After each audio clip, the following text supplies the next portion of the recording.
Hi guys, welcome to 5 days of fun channel.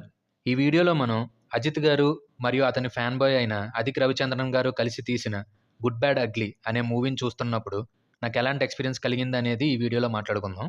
లైన్‌గా flops చూస్తున్న తన హీరో కోసం డై హార్డ్ ఫ్యాన్ ఫిల్మ్ తీస్తే, ఆ ఫ్యాన్ విజన్‌కి మ్యూజిక్ డైరెక్టర్ సపోర్ట్‌గా నిలిస్తే ఎలా ఉంటదిరా అని ఎవరైనా అడిగారనుకోండి, సింపుల్‌గా ఈ మూవీని రిఫరెన్స్ కింద చూపించేయండి. బద్దలైపోయిందంతే. మూవీ స్టార్ట్ అవ్వడమే డైరెక్ట్‌గా పాయింట్‌లోకెళ్ళిపోతారు. నీట్‌గా క్యారెక్టర్స్‌ని ఎస్టాబ్లిష్ చేసి, సీన్స్‌ని లైన్‌గా ఒకదాని తర్వాత ఒకటి నీట్‌గా ప్రెజెంట్ చేసుకుంటా, హీరో గారి ఎంట్రీ సీన్ దగ్గరికొచ్చేస్తారు. హీరో గారి ఎంట్రీ సీన్‌ని మంచి కిక్కిచ్చే యాక్షన్ ఎపిసోడ్‌తో పర్ఫెక్ట్‌గా తీశారు.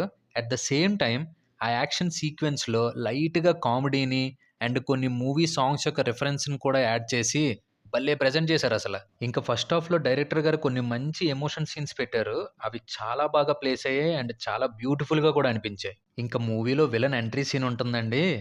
రెగ్యులర్‌గా రొటీన్ విలన్‌లా ప్రెజెంట్ చేయకుండా ఒక యూనిక్ క్యారెక్టరైజేషన్‌తో ప్రెజెంట్ చేసిన విధానం నాకు భలే అనిపించిందసల.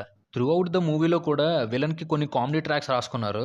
అవి భలే వర్కౌట్ అయ్యాయి. మూవీ మొత్తంలోని విలన్ ట్రాక్ వచ్చే ప్రతిసారి కూడా మనం ఎంజాయ్ చేస్తాం.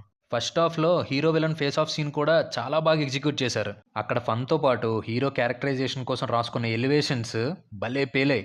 ఇంక అలా ఫస్ట్ హాఫ్ అయ్యేసరికి ఫ్యాన్ బాయ్ అని పిచ్చి లేపే బొమ్మిచ్చావు కదయ్యా అనిపించింది. ఇంక సెకండ్ హాఫ్ విషయానికొస్తే, హీరో బ్యాక్‌గ్రౌండ్‌ని ఎలివేట్ చేద్దామని ఫ్లాష్ బ్యాక్ పోర్షన్స్‌లో కొన్ని సర్ప్రైజ్ క్యామియోస్ పెట్టుకున్నారండి డైరెక్టర్ గారు. యాజ్ ఎ ఫ్యాన్‌గా అతను తన హీరోని ఆ రేంజ్‌లో చూద్దాం అనుకోవడంలో తప్పులేదు గానీ, నాకు యాజ్ ఎ కామన్ ఆడియన్‌గా లైట్‌గా అతయిందే అనిపించింది. టూ మచ్ అనిపించినా, ఏకేని గ్యాంగ్‌స్టర్‌గా ఒక నేమ్‌తో పిలుస్తారు. ఆ నేమ్‌కి జస్టిఫికేషన్ ఇవ్వడం కోసం డైరెక్టర్ గారు ఫ్లాష్ బ్యాక్‌ని అలా డిజైన్ చేసుకున్నారేమో అనిపించింది. అదే సెకండ్ హాఫ్‌లో హీరో కోసం మాత్రమే అన్నట్టు స్పెషల్‌గా కొన్ని ఎలివేషన్స్ పెట్టుకున్నారు. అంటే హీరో సిగ్నేచర్ స్టైల్ ఆఫ్ కిల్లింగ్‌కి సంబంధించి గాని, ప్రీ క్లైమాక్స్‌లో వచ్చే ఒక కార్ సీక్వెన్స్‌కి సంబంధించి గాని, అవి ప్రాక్టికల్‌గా వర్కౌట్ అవ్వడం కష్టమే అని అనిపించినా కూడా, ఆ 2 సీన్స్‌లో వచ్చే ఆ సర్ప్రైజెస్‌ని మాత్రం ఎంజాయ్ చేశానండి. అండ్ ఎస్పెషల్లీ సెకండ్ హాఫ్‌లో ఒక కార్ చేజింగ్ సీన్‌ని డిజైన్ చేశారండి. అబ్బబ్బబ్బబ్బబ్బా! డైరెక్టరు, మ్యూజిక్ కంపోజరు, సింగరు ముగ్గురు కలిపి ప్రాణం పెట్టేస్తే ఎలా ఉంటదో, ఆ ఒక్క చేస్ సీక్వెన్స్ చూస్తే చాలండి.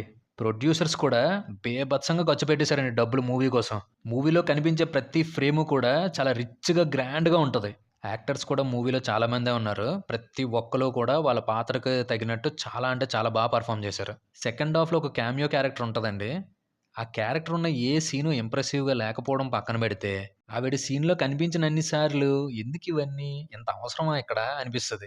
'జీవి ప్రకాష్' గారు మూవీకి బీజీఎమే కాకుండా సాంగ్స్ కూడా మూడ్‌కి సెట్ అయ్యేలాగా చాలా బాగిచ్చారు. అతను కొన్ని సీన్స్ కోసం ఓల్డ్ సాంగ్స్‌ని యూజ్ చేసుకున్న విధానం బాగా ఇంప్రెస్ చేసింది.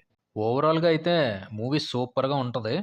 At the same time second హాఫ్‌లో డైరెక్టర్ తీసుకున్న కొన్ని డెసిషన్స్ వల్ల లైట్‌గా లాగ్ అండ్ అన్నెసెసరీ అని కూడా అనిపిస్తా ఉంటది. అదండి ఈ 'గుడ్ బ్యాడ్ అగ్లీ' మూవీతో నాకున్న ఎక్స్‌పీరియన్స్. ఇంకో మూవీ ఎక్స్‌పీరియన్స్‌తో మీ ముందుకొస్తాం. Until then stay safe and be happy. Bye bye.